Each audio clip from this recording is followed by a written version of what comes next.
This is Lynn Fraser with the Killaby Center for Recovery. I'm really pleased to have Dr. Ian MacNaughton here with me today. He's been a pioneer in the field of healing trauma, which we all know is really at the root of addiction. So I'm going to let him get a little bit further into introducing himself.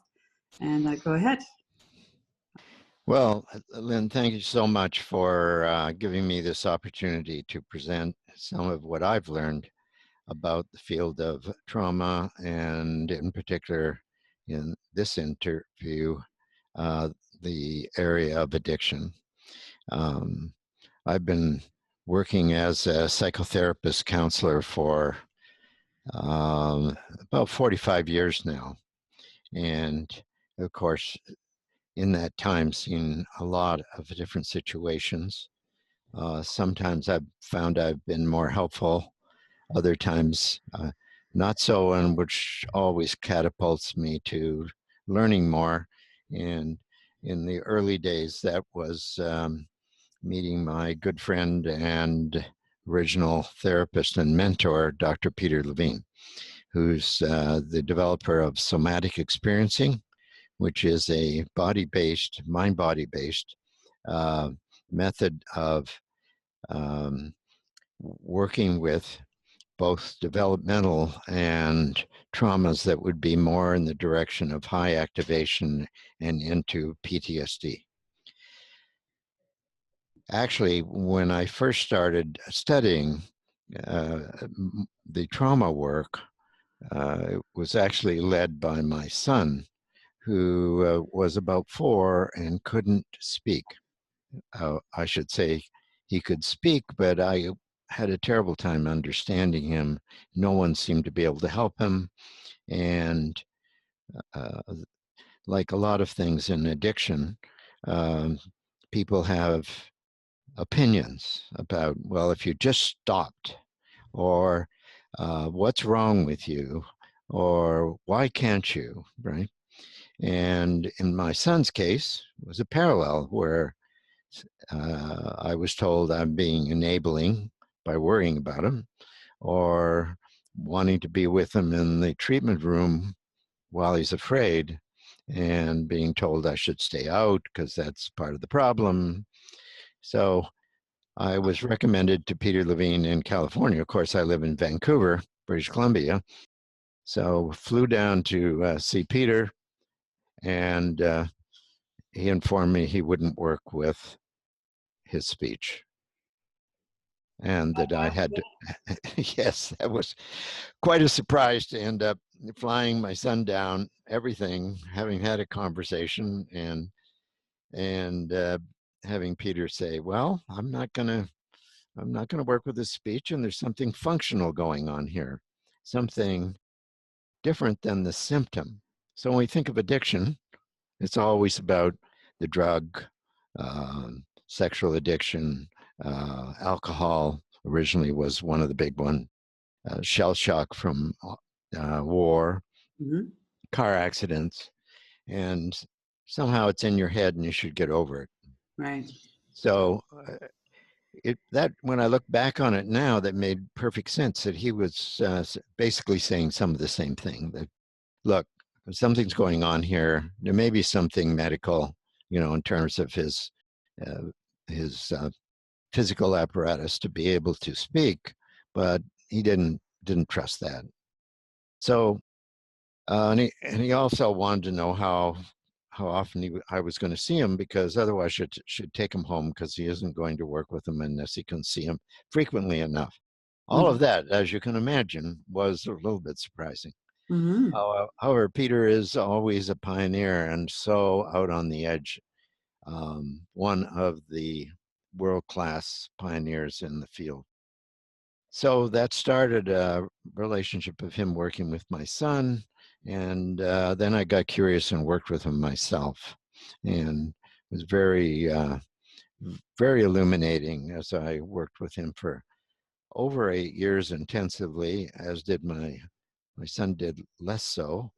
And of course, the best way to learn how to do all this is to go through your own experience. Right. Rather than just a training program. which of course it was, because as we started, Peter was not doing his somatic experiencing work. He was doing something called Willem Reich's vegetotherapy, orgone therapy. And then that led to the somatic experiencing. By the way, in 8 months, my son started speaking, Nice. and in ways that were easy to understand. Mm-hmm. And today, you wouldn't notice any speech impediment. No problem. So isn't it, so, originally, if you want a case example as a father to Mm-hmm. be compelling to learn something about what this particular magician is doing, that was it. That was it. Mm-hmm. That was a great way in. Could you just say a little bit more about what he was doing with your son? Like, how is it that he went from not being able to speak to being able to speak in such a short time? Well, I think what I had underestimated is the effect of my wife and I divorcing, Oh.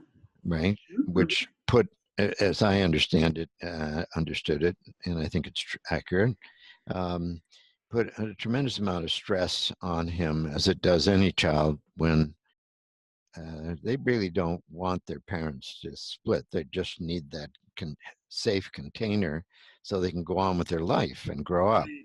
And Yeah. of course, breaking up is, you think you might be considering your child, but actually you're in some kind of a desperate move to flight to safety because Mm-hmm. you hit a wall and you don't feel you can go any further. Right. And in addiction, it's the same thing in a Mm-hmm. way. It's the same pattern.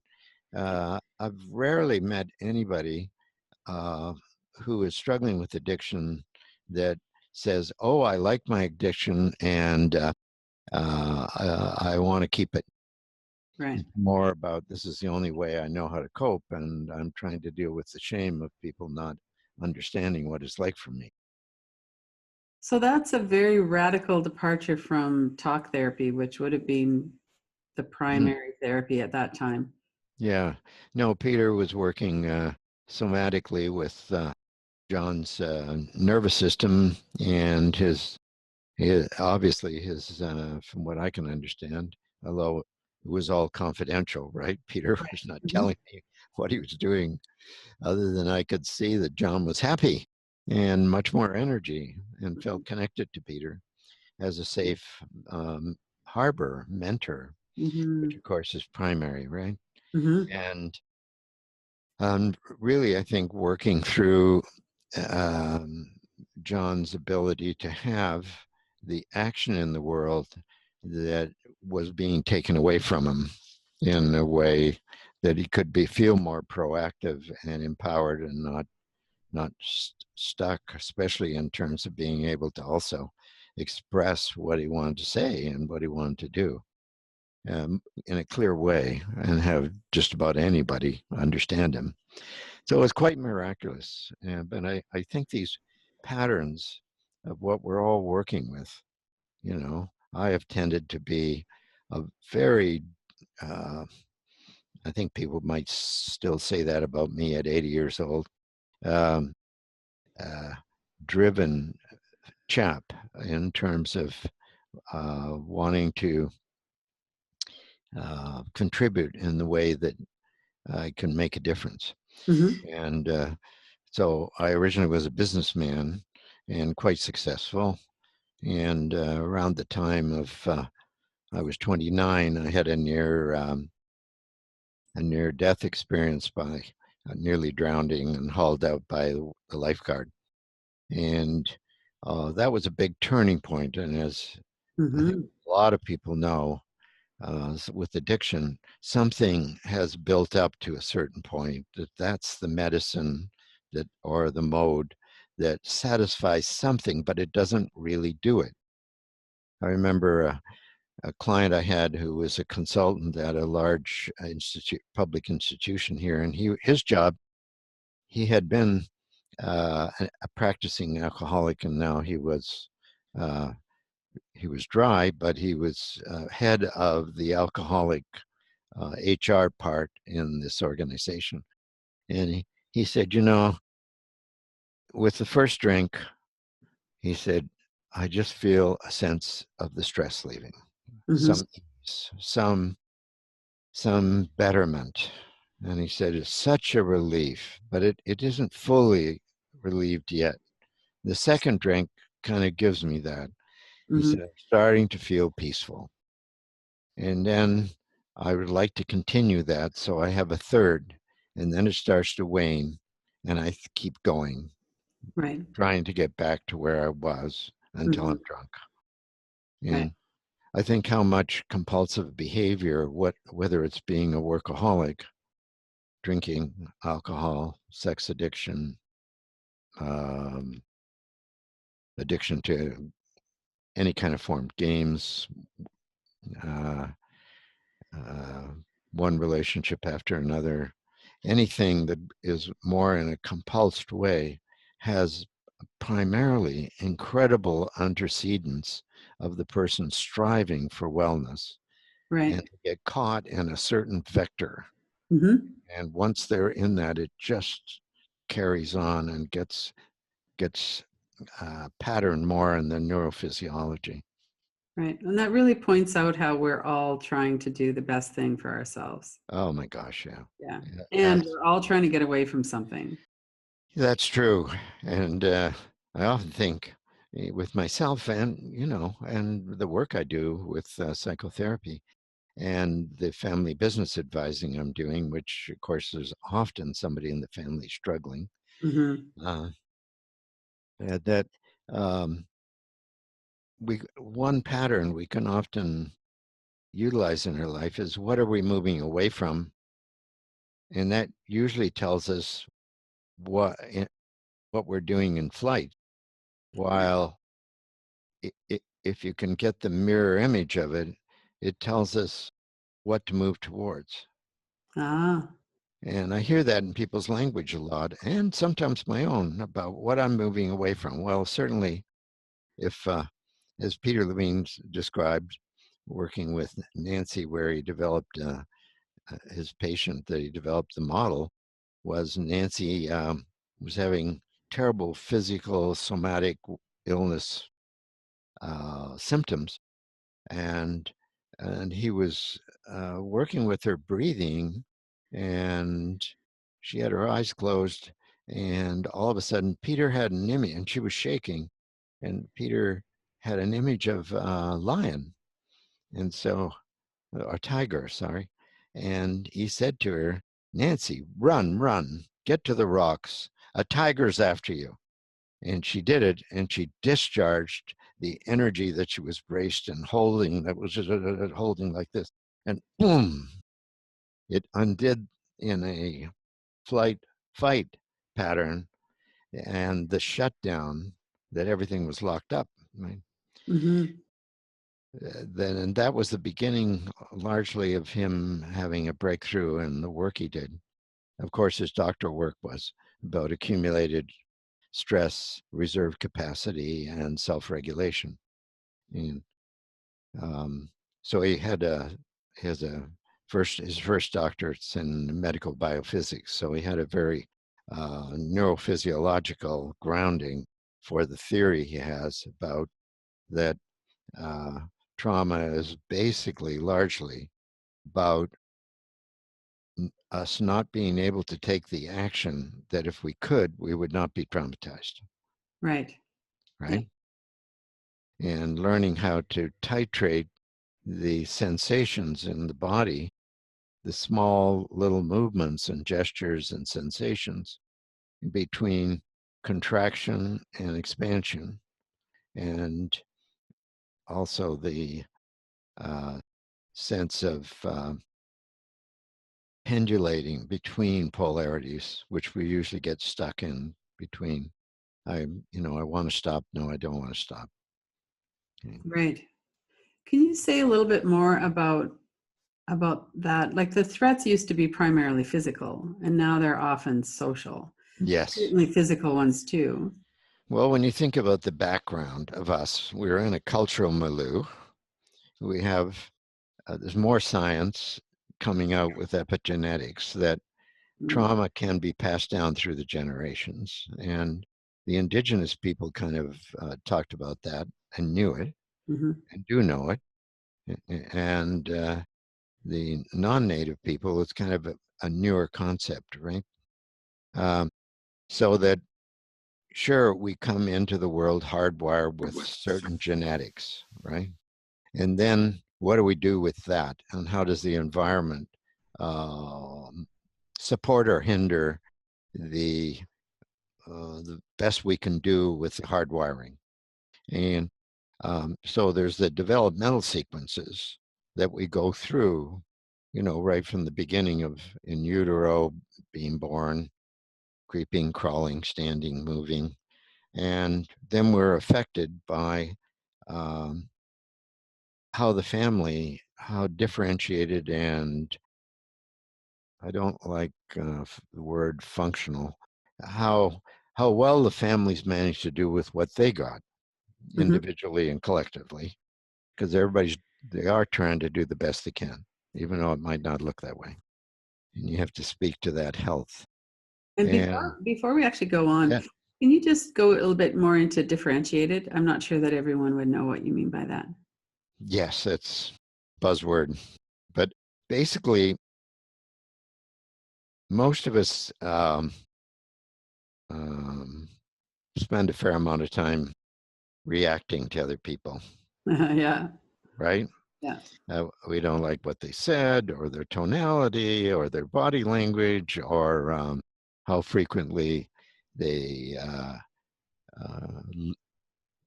talk with us, listen, the pace of the conversation, right? The facial expressions.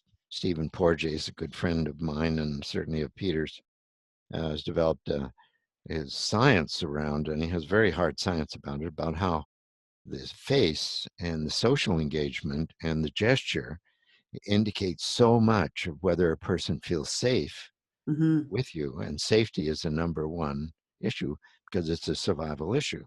Right. And Safety is it's the also, treatment, he says. yes, Yes. safety is the Safety is treatment. the treatment. Without that, and things don't move. Yeah. Hmm. So we have this genetic, developmental, and then other things happen that jolt the nervous system around in significant ways. You know, car accident or operations or um, sexual abuse or um, falling. Thing, the things that I always think of it um, like a movie strip. A movie film. You you have sound, image, colors, a certain degree of movement at a certain variation, and so forth. And, and the sounds have all sorts of things, timbre, tonality, uh, and so all of this matrix is one way to think about our life as it goes along. We have sensations and feeling tones and emotions and thoughts in all this top executive function in our brain down to through our whole system, and then there's the nerves coming up. And when you have that film strip and there's a disruption in it, there's a film, a gap, and a film. And Mm-hmm. working with trauma is about how to weave and stitch together what was lost in the film strip. Right. And so when we're more centered, grounded, woven together in whatever degree we can manage to create, uh, we have more ability to be with another person, to have them be different, Mm-hmm. and to still stay connected because we're connected to ourselves and we're not taking it personally or as personally. So then it becomes us in engagement with other people, even if they're angry at us or sad or not making much contact, and we can still see them and we don't have to distance or get angry or think that they're somehow affronting us, if you will. Um, that's differentiation. Uh, Differentiation is about staying connected in the difference in a healthy way, mhm. and and being connected to yourself, not in a narcissistic I'm the end of the world way, but in a relationship way with the other person. And note, I would add, that's the theory. And I would add, in a human way, noticing when you're reactive and being curious about, now, what's that about? Is that really about the other person? Maybe they triggered something for 5 or 10% of my reaction. But my experience in 45 years of what I've learned personally and with people is that 80, 90% of it, of the power of it, comes from the past. Right. So so every time, I like to think every time I kind of a little reactive, I think, when I can catch it fast enough, and if I don't do it later, what can I learn from this? Must be something about myself. Yeah, not in a self-absorbed way, but in a way to try and expand myself, A case in point. So in my building, of course, there's a men's washroom. Every I'd go in the men's washroom, somebody from another floor, uh, I would say, "Hello, how are you?" There's actually a couple of guys like this, Mhm. and, and no comment, nothing said. Uh, How's your day? How's it been going? You know. So I would try to make this contact, Mhm. and I couldn't do it. And I thought, my gosh, I wonder how to do this. And then I started to get irritated. And I started to think, well, he's just kind of a stuck guy. Yeah. So, right, I'm going south, right? And then I caught it and I thought, I'm not giving up on this. So 2 years later, and I'm not exaggerating, I'm in the elevator with my wife and he's in the elevator. And I said to him, wow, you look so smart in that suit. He said, wow, well, this is my power suit. I'm going to a negotiation. Yeah, I'm feeling really good. From that moment on, that man initiated saying hello to me. Hmm. I had a couple of men like that in the building Mhm. where now, well, the one of them's not here anymore, but the other one, it just, when I see him, he's warm and he's friendly. And what I realized, my theory would be that um, that that's somehow the pattern of relating that they do with do with strangers, um, and that somehow I stopped being a stranger, and I Right. started being something else, another colleague, another just another human being. Not Right. trying to, right? And That gets us into the mhm, issue of numbing as well. Like yes, we can yeah, get into the fight reflex, but also into that flight or stuck or freeze. yeah. Well, So the Stephen Porges has contributed so much to that in mhm. terms of saying, in our nervous system where we get charged up, that's the sympathetic side, and Mhm.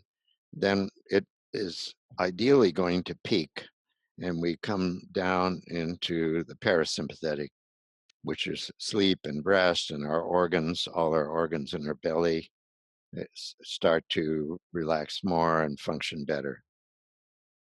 So if flight doesn't get us away from a threatening situation, and we can't fight our way through or assert our way through or have enough aggression to, because Mhm. it's constrained by the environment. You have a Mhm. car accident and you're thrown around, like my wife just recently was, Oh, and has post concussion. She couldn't do anything. It was so fast. right. Now she's a trained trauma therapist, but that didn't help at that moment. Right. At the moment, you're thrown back. thrown into the wheel, and then driven into the car in front. So at that point, your whole neurophysiology is having a terrible time, and you shut down because Right. the feeling of the terror of dying is too much. Right. So it's functional, like the animal that plays possum until the threat is over and then shakes it off. Hopefully, shakes it off because that's what they need to do Hmm. to to stay alive. So Stephen Porges did all this great research on what this process of shutdown's about, and he started studying the vagus nerve, which arguably is the biggest nerve in the body. You could say the central nervous system is the biggest, um, and that he found that there were two branches to the vagus nerve that had not been fully appreciated. One is the primitive vagus, and that's the one that has been developed over eons of time in all of us from primitive time, and it's dorsal. That branch it goes to the back, and it's the one that shuts us down if something's too much. Hmm. Okay, and then the other branch is the ventral or the front, which comes from the 12th cranial nerve and in the inner ear, your face, your gestures, arms. Um, and that's the smart vagus, as he calls it. And it's the one that, we're doing right now, you and I, in terms of social engagement. We're safe. We're talking, right? I'm talking a lot. And you're asking me a few questions, but I tend to talk a lot anyway. So, Yeah. so But neither one of us are anxious or shut down. no, no. So what happens in trauma is typically there is a shutdown, and the person is with talk therapy. They're uh, trying to figure out how to get out of this threat, but actually, it's now in the nervous system, and the system is the the sympathetic system has gone extremely high, high alarm. Hmm. Then it gets coupled with a parasympathetic response, and then none of that works. Right. And then the only thing left for the organism, me, and us, is to numb out and go into freeze. And so I have a client, for instance, who uh, this has happened a number of times that have ended up doing exposure therapy, which is going to think about the event and to try and get more comfortable with it. And the pacing in some of those was too fast because it Mhm. just activated too much and the person just Wow. got locked, Hmm. right? And that can work if you titrate it and go very gradually. The the i- the the issue with somatic experiencing is we're looking for this the impulse that got lost in the body to be able to mitigate the shutdown, to undo the shutdown. And what Porges really found is about 80% of the visceral nerves from the gut go up, and only 20%, maybe even less, go down.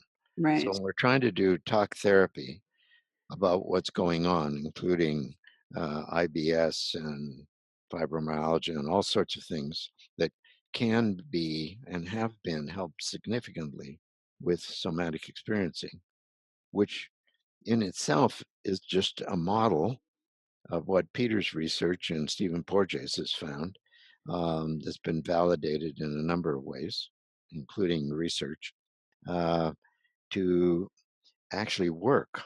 And it's not so much about desensitizing as about uh, bringing up the lost impulse that was lost that could have saved the person from getting compulsed. So there's a lot going on there. One is that this isn't under the control of our conscious mind. It's helpful Mm, for us to know basically no, what's going on, but that's not where the party is. no, It's it's not. much lower down in the Much parasympathetic. lower down. It's not your fault. That no shame.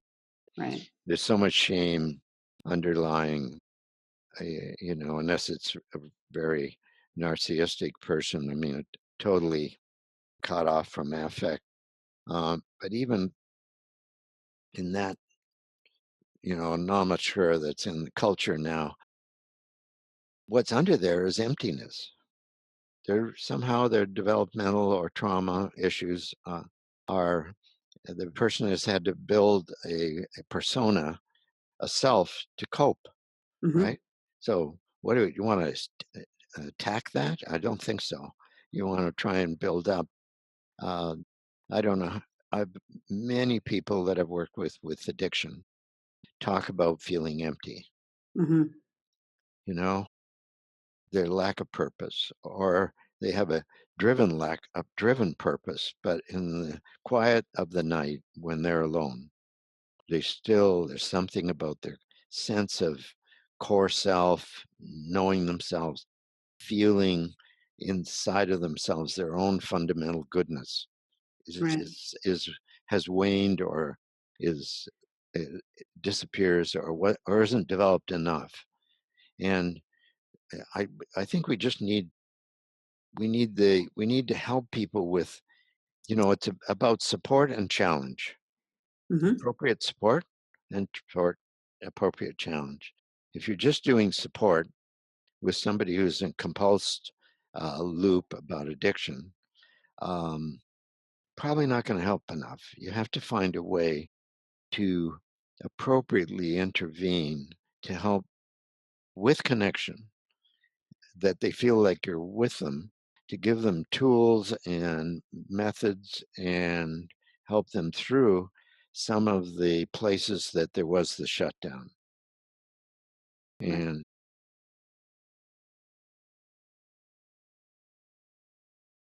When that's going on, when there's trauma and people are disconnecting, then that's part of what you're talking about with that emptiness, is that we yeah, just don't know ourselves. And when we do get to know ourselves, there's so much shame. It kind of shuts down again. it can get in that, certainly that's that edge as you come out feeling more of yourself Hmm. and coming out of the shutdown. there is there there is this area of shame, and the antidote for the shame with somatic experiencing is to build a counter force, the true life force, instinctual elan vital, if you will, um, in the nervous system and in the felt sense, that helps the person in relationship, right, mitigate this shame, that the failure of not being able to live how they conceptually think they should have been able to handle it, right? Can you go into that a little bit more? Or maybe you have an example of someone? Um, Let me stay with that for a moment. Yes, working with someone who um, in a climbing accident had to save himself, uh, at and knew that doing that his buddy would die.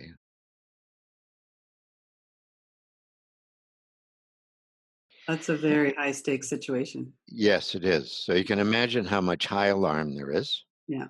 You try and avoid it, can't get out of that. Yeah. So you're in a high alarm state, and to some extent, you just have to drive yourself, and part of your emotions has to shut down. Right. Otherwise, you're not going to be able to do it. Hmm. Uh, I mean, even if you're not thinking that, you're not thinking any of these things. They're just happening so quick, right? Right.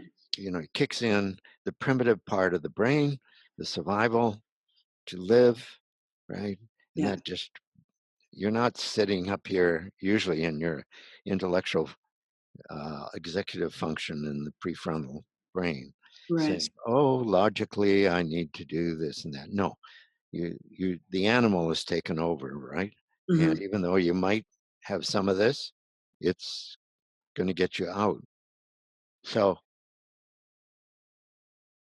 so somatically, then we had to work with developing up his own center, grounding, and visceral uh, goodness by thinking about many other situations in the world where he's totally honorable and really helps so many, many, many people, right? So he So was feeling the shame of being selfish or saving his own life at the expense of his friend. exactly. Like he was a really bad person. Yeah, that's right. Right. Some, somehow I should have been able to do something else and Right. I couldn't. Yeah. Somehow I should know not to take this drink, but Yeah. I can, right? Same pattern, right? So we work to build up enough good impulse and feeling in him, uh, and gradually to get that to be more embodied, so that he was able to get a new shift in perspective Hmm. of the reality of the situation, and that he did the best he could and open up the feelings that were shut down, which was incredible sadness that he had to do that. Yeah. Incredible sadness, but enough connection that uh, we could go through it, So the and connection, doing it as titrated as we can, right, rather than just flooding the whole situation, which would have shut him down again. which would have shut him down again. Right. Exactly. And while a person is flooded, there's not the opportunity to reset the nervous system Right. out of the shutdown that he had. Hmm. The other thing is, when this happens, the high activation of the alarm system is right up at the top, right? And then there's the shutdown. Well, when you start to take the shutdown off and melt it, and this is still there, it's waiting. Hmm. So you have to be very careful, because this is going to have to be managed. Otherwise, this goes.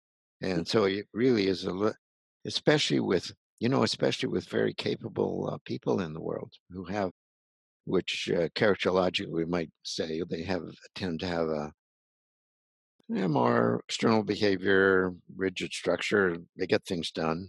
Hmm. Uh, I've certainly come from that, and had to soften that the by my own choice, and to balance out my emotional life, um, in working with my traumas. So it needs to be you need to be careful that you don't open up, so to speak, a Right. person and undo some of the compensations, if you will, that a person made to do the best they could in life-threatening situations. Right. Yeah. That's a real, there's a real balancing act, and it's no wonder that people are terrified of feeling what's in their body. So many Mhm. people will say, I don't really know what happens below my neck. I Yeah, just think yeah, about things, I think about how I feel, but I can't really feel. yeah. That's right. Yeah. That's right. That's right. And that takes, in my view, the safety of social engagement, Hmm. and that's the support function. And within that, the opportunity for both people to find a way together to um, be able to bring out the goodness versus the shame and the shutdown in the person. Right. Diana Fosha, who I've studied with, who has a system called AEDP, um, and she does a lot of good work in terms of reflecting back to the patient client, um, some of the things that she sees and feels, about their own strength and goodness. Mm-hmm. And my mentor in Bowen Family Systems work always would say to us when I trained with him and then taught it is don't think of families as dysfunctional. Think of them as people who have done their best and they're having a difficult time, and keep looking for the strengths. Right. Mm-hmm. Find a way to reflect back the strengths in a way that they actually can accept that reflection, which again is about back to somatic experience, is about developing that core sense of that there's something good about me in a healthy way. Mm-hmm. In Mm-hmm. Buddhist practice, we encourage people to do meditation, loving kindness about self and others and all sentient beings. Every religion had some of that, right? Of those qualities. So I think the very powerful how we are with people. We make and so often uh, I think it's just easy for us to forget how much impact we have on other people and not realizing that a kind look or face or asking a question or um, offering help, opening a door, any of those things, talking to the waitress or the waiter, Mm-hmm. asking them how their day is going. All those little things help them regulate their systems, and it also regulates mine. Right. Right. One of the things I find interesting about emotional self-regulation is that we can't, I mean, we can maybe try some tools that will help, but really we have to be around other self-regulated people. Yes. We need that contact with people who are safe, which is again, we're getting back to the safety as the treatment. Yeah. Hmm. You're so right, and well, it really speaks to Stephen Porges' uh, work, where he says we can't self-regulate without another. I think that's his Okay. core statement. We can't self-regulate without another. So the another needs to be regulated enough to help us self-regulate. Right. If they're not as Right. regulated as us, they probably can't help us. Right. Right? So, what would it actually look like in a session? So, I have a sense of that building up of the good, reflecting back about the good, Hmm. helping people take the lid off so Hmm. that they Hmm. can manage that. Is there physical work as well? Is there movement? What would a session of SE look like? Well, I was thinking about the person who. Well, here's a few examples. Um, a session of SE would be about making some contact. Asking the person about their life, and if you already know it, then ask them, how are they doing, what's happening currently, and you're noticing any gestures, any movements, or lack of it. Ah, The okay. lack is more the shutdown, Hmm. the over containment, as Peter would say, the over coupling, and or if they seem really, then there isn't much energy in the body to come up, right? Hmm. And if it's more like this, it's a matter of how do you work with them to soften that. And if it's more like this, how do you bring the energy up so they have more energy to work with? So it might be as simple as uh, just noticing. I was thinking of a woman I was working with where she kept,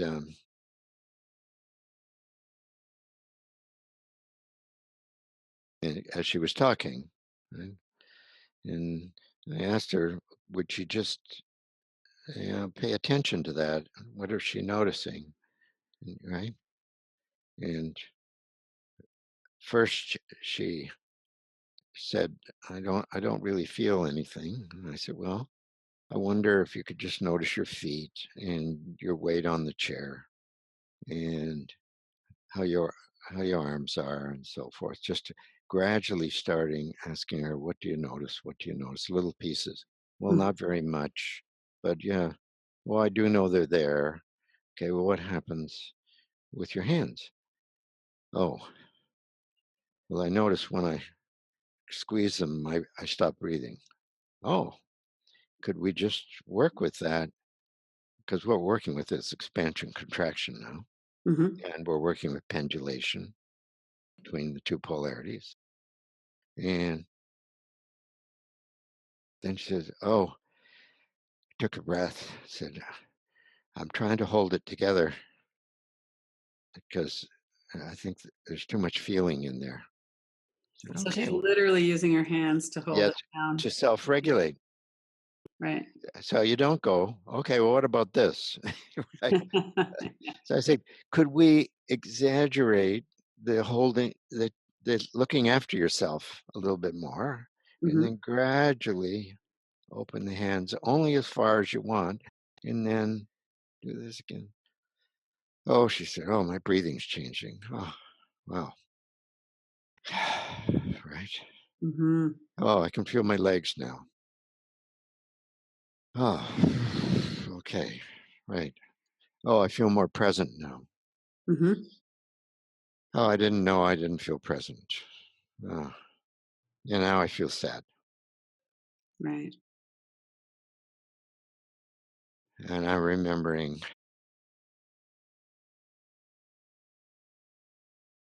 seeing my father dead. I found him in the room. I was only 13. Ah,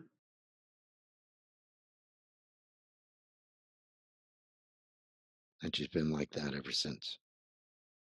right.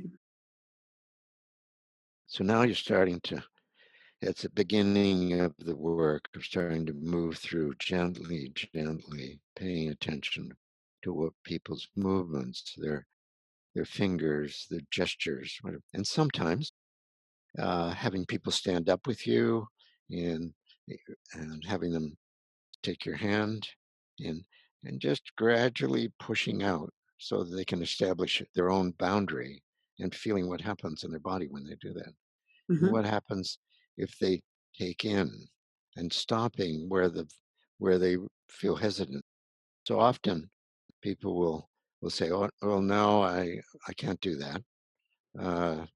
You say, okay, well, we'll push out a little bit more and then just come back in again. Oh yeah, I can go a little bit further now because they've established their boundaries a little bit more for themselves and having them explore what it feels like to have safety in themselves, right? Well, and even the permission to have a boundary. Is that exactly right? I Mhm. remember teaching a workshop and one of my clients was in it, psychologist, and I was teaching people to walk towards each other and notice where they felt like their felt sense of their body changed and Okay. where they Yeah. wanted the other person to stop. And somebody said, can you work with her? Because I was having difficulty doing the exercise with her. And I said, okay. So I asked her, well, just walk towards me when you're ready. And she just walked right into me. Oh. So I asked her if I could walk towards her, and she just let me walk into her. Hmm. She didn't have any boundary, and she had environmental illness, and nobody was able to really help her much because there was no, without being esoteric, there was no actual felt sense of an embodied container that would allow this nervous system to regulate the life force, the impulse of sensation that runs through us Right. to be able to help uh, with the collapse that she was feeling, but you had to develop a boundary to do that. And with that, you have to be very careful because people tend to have more hypotonic muscles and connective tissue, more rigidity, Hmm. or hypotonic, which is means that developmentally or in shock, the muscles and the connective tissue have kind of got resigned and they can't hold as much electrical impulse. So Okay.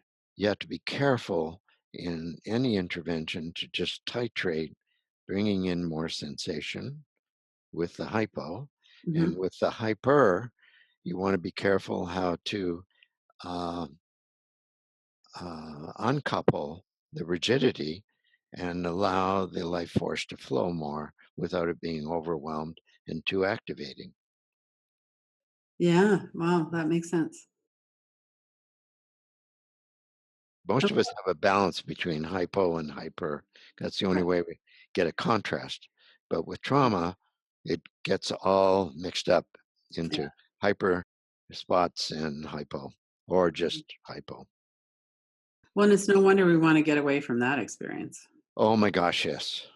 Oh Yeah. my gosh, yes. Yeah. Oh my gosh. So, if you were working with someone with alcohol addiction or some process addiction, Hmm. how would you specifically, how would you work with that with somatic experiencing? Like, oh, Oh, I'm assuming all of this underlying trauma healing would be a big mhm. part of Oh my gosh, yeah, it. absolutely. So, I'd be working at a few different levels. One is, do they have a community that they can talk to, and how is the where is the family in this? Because the Mhm. person is, it's all, everybody's pointing at the person, right? Yeah, And the yeah, person's pointing at himself, or trying to say nothing wrong, right. fending off more Yeah. problem. So what I want to know first of all is how's the family handling this? Mhm, Who is he close or she close to, and who's he more distant from? mhm, And uh, and how is the family working in terms of boundaries with him or her? mhm, How are they enabling? By that I mean um, doing for the person what they actually are able to do for themselves at the particular time in their life, mhm, or um, so worried that they're rejecting, right? right. And um, so that's a larger context. The family, who are their friends, and where are the secrets? And I might not be able to do much with that at the time, but I want to know, and I want the person to know that I'm interested in the context that they reside in, their Mhm, social network, if they're drinking, who they're drinking with, uh, what's that like? Do they have friends that are different? That's a very important part of it.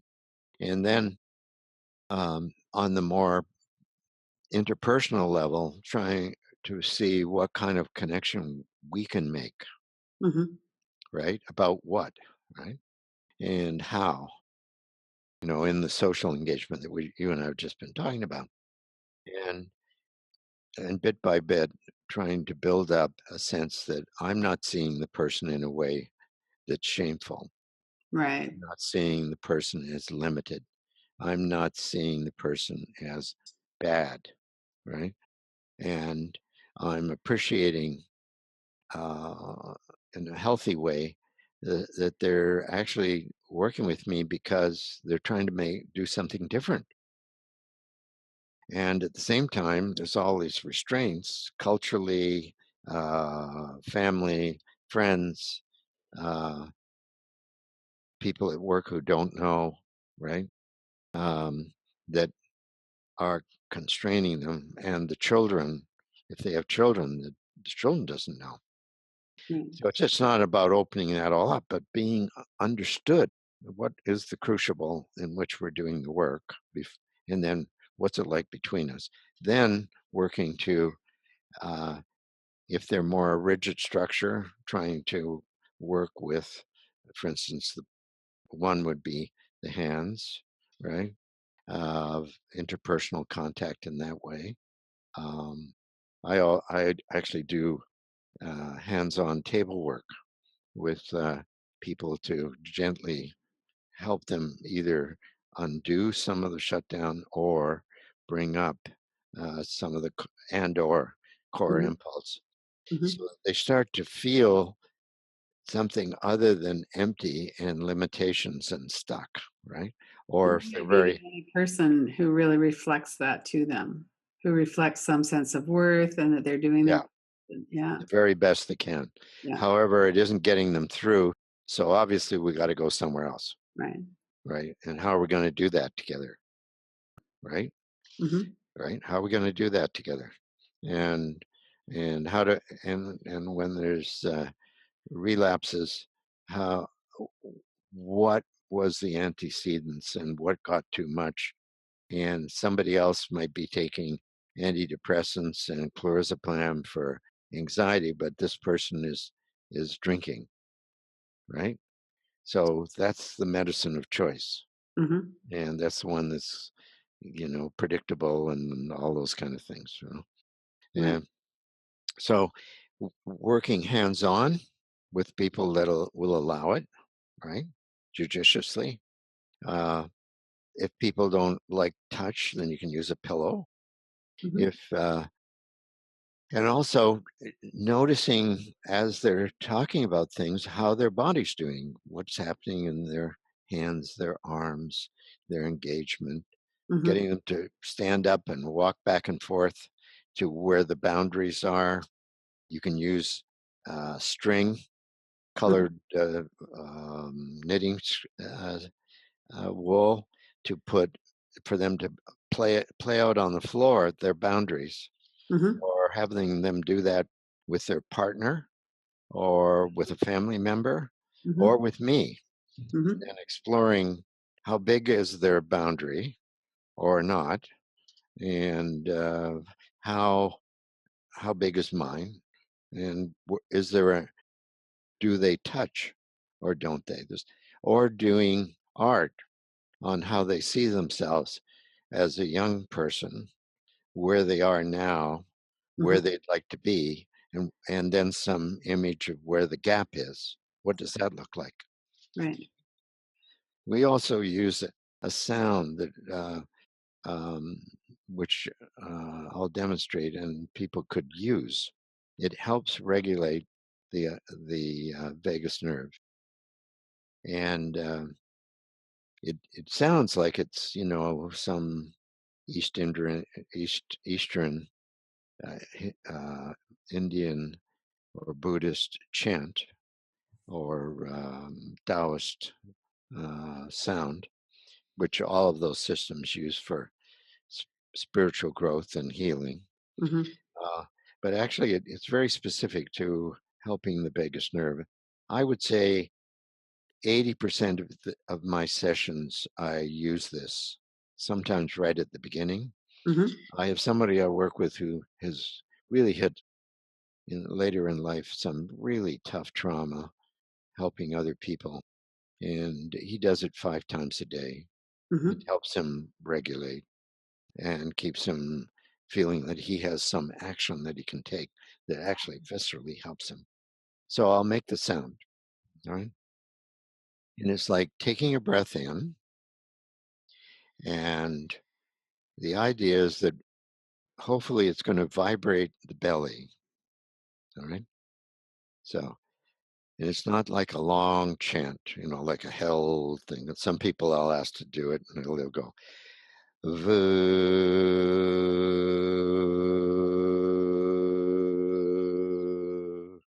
Actually, that's not it, because Oh, okay. one end is also "voo." Those are the extremes, right? Mhm. So it's more "voo."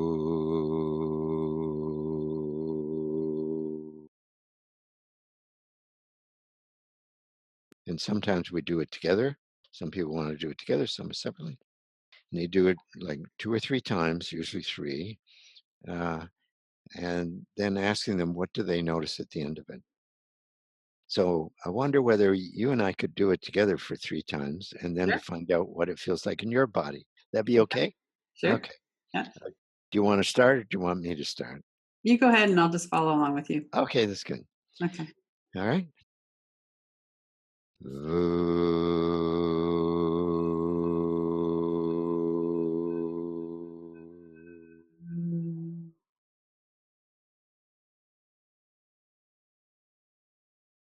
mm,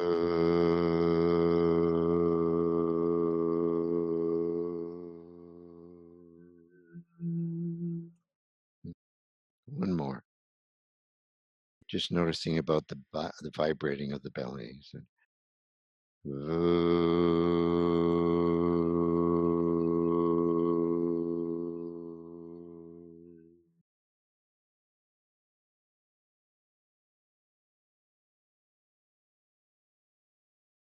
so then I wonder, what do you notice from doing that? I actually use this sound quite a bit. Oh, do you? Okay. So I've had experience with it. But just coming fresh to that, just right now with the two of us, it's very calming. It's Right. very calming. My system's kind of settled. I notice my shoulders relaxed a bit more and Mhm, softened. mhm, I could mhm. feel that vibration, especially by the last time when you pointed it out. Yeah. Mhm. Yes. I noticed that my feet started to tingle Mhm. and my voice is deeper. Right. So it opened up something in here Mhm. and, uh, and my belly feels warmer. Right. And I just feel not sleepy, but uh, yeah, I think I'm just a little bit more peaceful and calm, relaxed, Grounded. grounded. Yes, Yeah. Mhm. grounded, and I feel more centered in my core of my body Right. Yes. as you say that. Yeah. Uh, Mhm. and That's so there's quite a miracle, you know? it is a miracle, and it was a miracle how you said grounded, and Yeah. I'd forgot to leave that out of my experience, Uh-huh. which helped me pay attention to, oh, yes, more centered. Right. So we were co-regulating together, Yes. right? A good Yeah. example of you It is. can't Yeah. do it without another. Yeah. And it's such a simple practice. Hmm. Yeah. Yeah. Everybody can do that. That's not a complicated one. No, no, no, no. It's not dangerous. Right. It's safe. And Peter Levine uses it, I would say, every demonstration he does for his master classes, which is for the graduates or almost graduate or Mhm. existing faculty. And I Mhm. work with him in those master classes. Ah, mhm. Is I would say probably 98% of the demonstrations he uses that sound. Mhm. Sometimes, mostly at the beginning, and Mhm. sometimes he'll repeat it later on Mhm. for a contrast and just to move it forward a little bit more. Right. Just moving a little tiny bit at a time so that the nervous system gets to regulate and regulate and Mhm. regulate and get tuned into a, a more healthy self-regulation in the person's Right. whole system. There's a lot of people in this world now that know about somatic experiencing, and it's Yes. Yeah. wonderful that people can find a practitioner to work with Hmm. many, many places. And I'm assuming that some would be doing that work online, or is it always in person? No, some people do it online. I have, Mhm. and do, Mhm. and I would say one of the prerequisites for doing work online is with the practitioner's ability to sense in themselves what's happening in the other person, Ah. Mhm. so that we have the technique and the skill, which is in itself is great, Mhm. and the connection. Yeah. But in the connection, there's a felt sense in my case of myself, Mm. and that which goes even back to Diana Fosha's work of what's going on in you that might be useful to the other person and may be a mirror of what actually is happening in the other person's body. Right. in their psyche soma, right? Mm-hmm. Mm-hmm. And every time you're you're able to feed that forward and say, well, I've just noticed that, my legs just got a little more sensation. I was wondering, did anything happen to you? We're doing a Zoom or Skype Mm-hmm. set, FaceTime, and other person. Oh yeah, now that you mention it, then yeah, that's right there. So that level of nonverbal attunement, as you can imagine, is very powerful. Right. I do And a that, lot of work with people online, and I notice the same thing. yeah, That oftentimes I'll get a sensation, and then the person will start describing the same thing that I'm receiving. hmm yeah, yeah, So it's isn't it? a form It's of attunement. it is amazing, right? But when you think about it, you watch dogs wandering down the street, and they they're so attuned to what's going on in the other animals and the people. They're always paying attention to safety Right. and whether there's a connection, right? Yeah. Scanning for threat and for connection. That's right. Scanning for threat and connection. Yeah. Mhm. Well, Safety. it's such wonderful work. It is. It Yeah. is. And it sounds like you're well versed in it yourself. I do something very similar. It's not Yeah. exactly the same, but it's very similar, working with the energy in the Yeah. body and what it Yeah. means in healing Yeah. trauma. Yeah. Yeah. I do a lot of work with which I didn't mention, with the energetic connection and the energy fields around the body and that sort of work. Mm-hmm. Um, and everybody has their own way.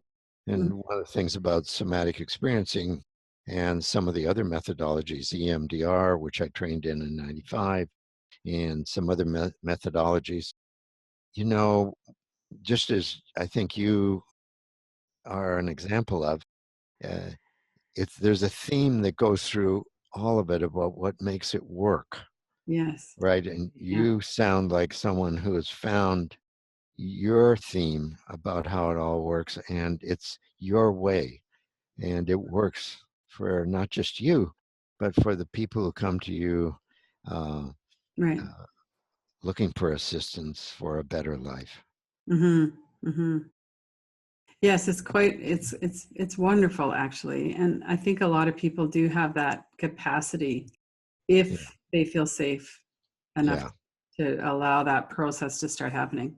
yeah. Yeah. That's right. Yeah. That's right. So how would people get a hold of you? Oh, um, they could email me, Mm-hmm. Ian, IAN, at MacNaughton, MacNaughton.ca.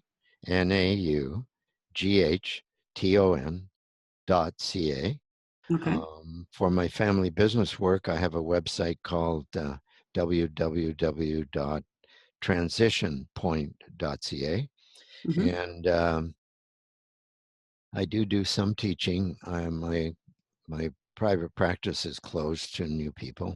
Mm-hmm. And I also wrote or edited an anthology that's gone to about 10,000 copies now, called Body, Breath, and Consciousness by North Atlantic Books. And it's has some of Peter Levine's work in it, and some things we co-authored, and a good amount of understanding developmental work through a very exquisite mind-body system called body dynamic analysis, which I'm trained in and certified in, and also a teacher of. So, and I weave that together with Peter's work.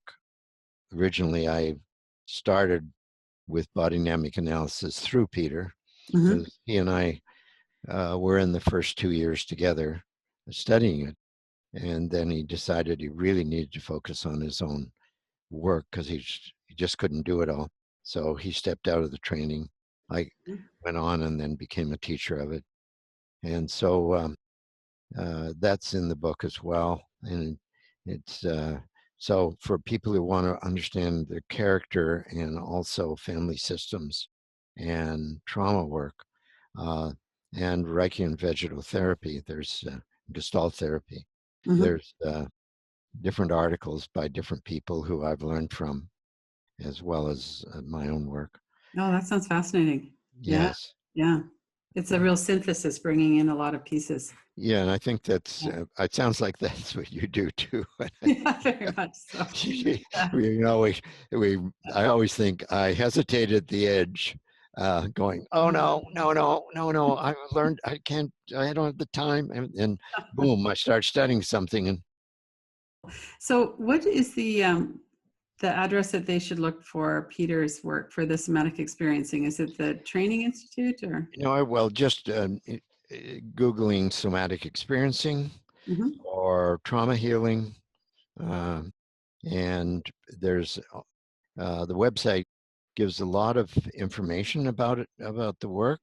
mhm, There's lots of videos on YouTube, mhm. and you can find a practitioner by just, it asks, if you want to find a practitioner. So there's work in Korea, South Africa, throughout Europe, Australia, New Zealand, um, Brazil, Argentina. So Really, a lot of places in the yeah, world. a lot of people, and Peter himself does a lot of consulting around addiction. Mhm. Yeah, and presentations about addiction. He's Yes, done a lot of work in that field, right. even more so than I have. Mhm. But hey, Oh, that's wonderful. yeah, you So bet. what is one last piece of advice that you might have for someone who's maybe new to healing addiction or needs some inspiration? Where would be a place that you'd want them to start? Hmm. I'd look at some of Peter's YouTubes Mhm. and because I think they're hopeful. Ah, Somebody said who was very close to him the other day to me, Peter. Peter, Peter always is working about the balance between about undoing hopelessness and helplessness. ah, right. And as he says, uh, uh, falling into that doesn't give a person any resources or hope. So I think we need sometimes, reading can be very helpful, especially his last book, in an unspoken voice. And he does a lovely job of talking about being hit in a crosswalk and ending up on the windshield of a car, and then giving theory about the model, and then revisiting the same story, but talking about what he did little bit by little bit so that he didn't end up with PTSD from that accident. But you need to do it in that sequence. And it really is quite inspiring to go, oh, these were not big things. They were very, very small, titrated choices that he managed to stay conscious enough to do and to do with someone else. Yeah, that woman that stopped, the doctor that stopped. Yes, Yeah, that's right. yeah. That's so inspiring.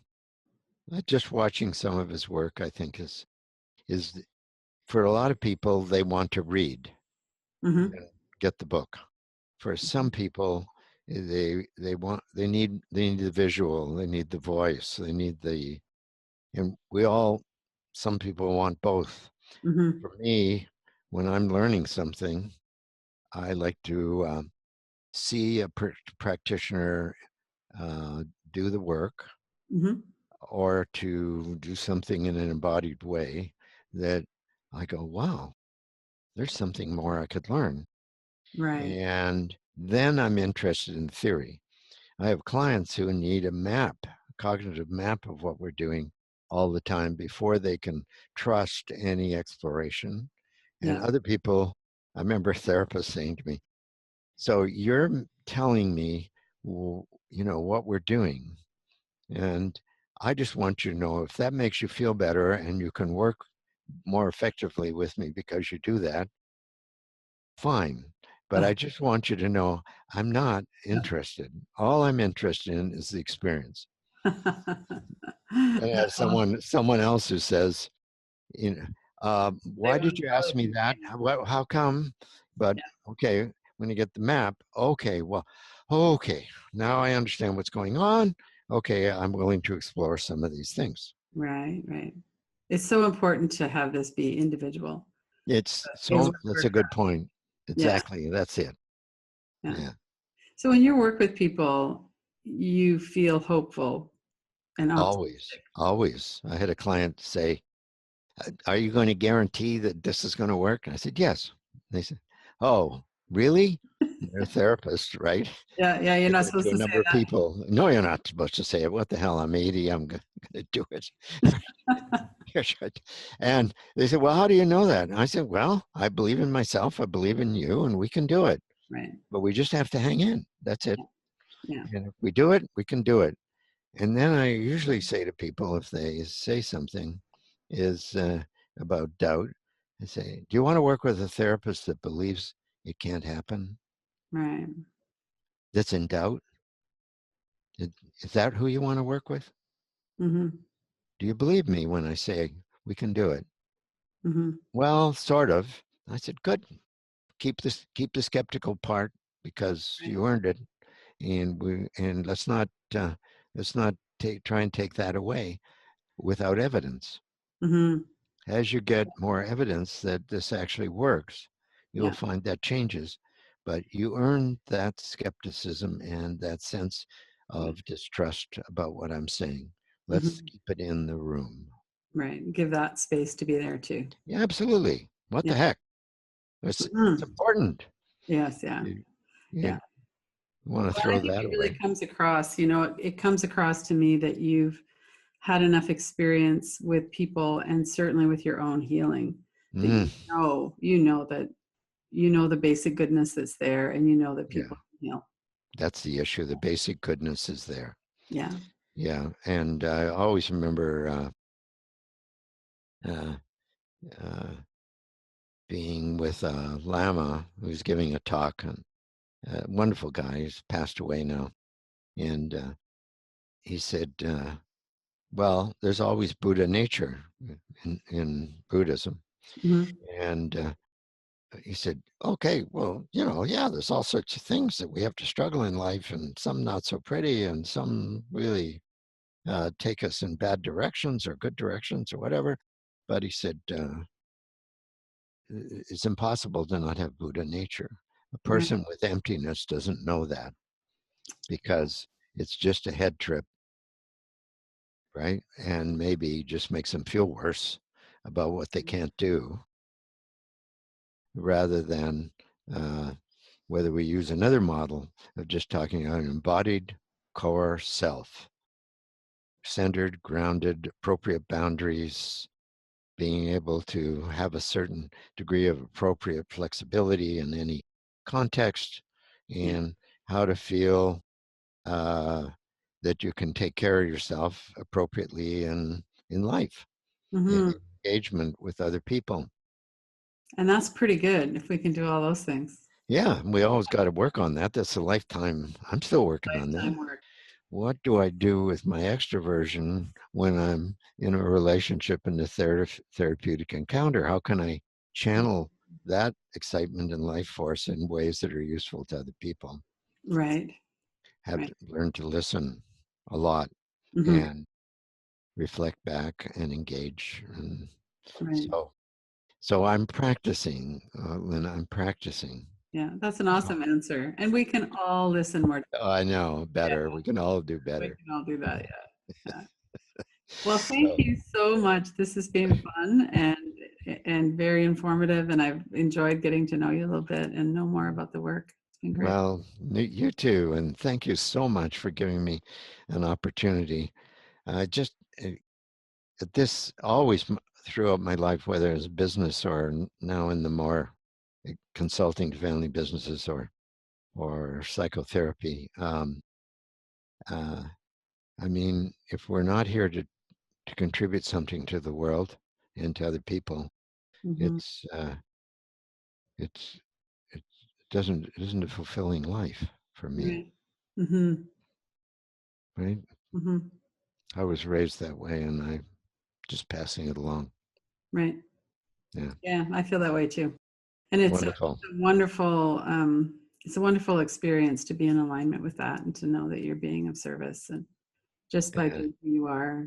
Yeah. Yeah, and you interviewing me and Mm-hmm. realizing you're a kindred spirit. Mm-hmm. Yeah. Right. Lovely, isn't it? Yeah. It is really lovely. The world just gets more spacious. Mm-hmm. Yeah.